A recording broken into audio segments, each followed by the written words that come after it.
Hi everyone! In this video, we will compute the normal distribution using a Ti-84 calculator.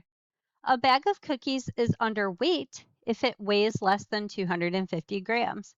The filling process dispenses cookies with weight that follows the normal distribution with a mean of 260 grams and a standard deviation of 4 grams. What is the probability that a randomly selected bag is underweight? Round to 4 decimal places. So the first thing we need to do to access the normal CDF is to click on the distribution option, which is located on the VARs button. So because the DISTR is in blue, we need to click on the second button to access it, which is also in blue.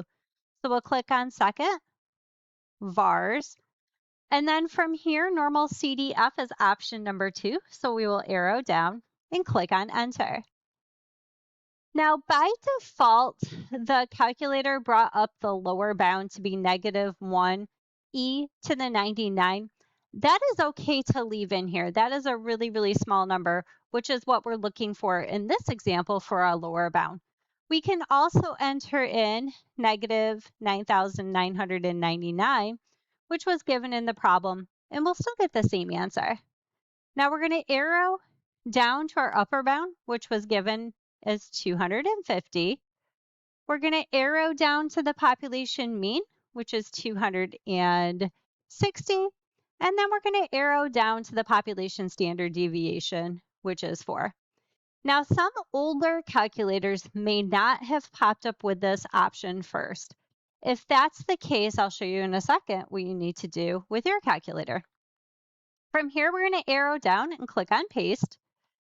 Now, if you have an older calculator, this is probably what would have popped up, in which case you would see normal CDF parentheses.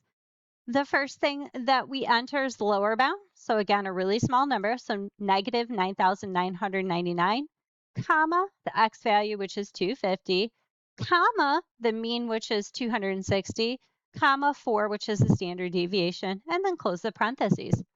From here, we're going to go ahead and click on enter. And the probability has popped up, which is 0.0062096,799. So to answer the question to 4 decimal places, the probability is 0.0062. And now we're done.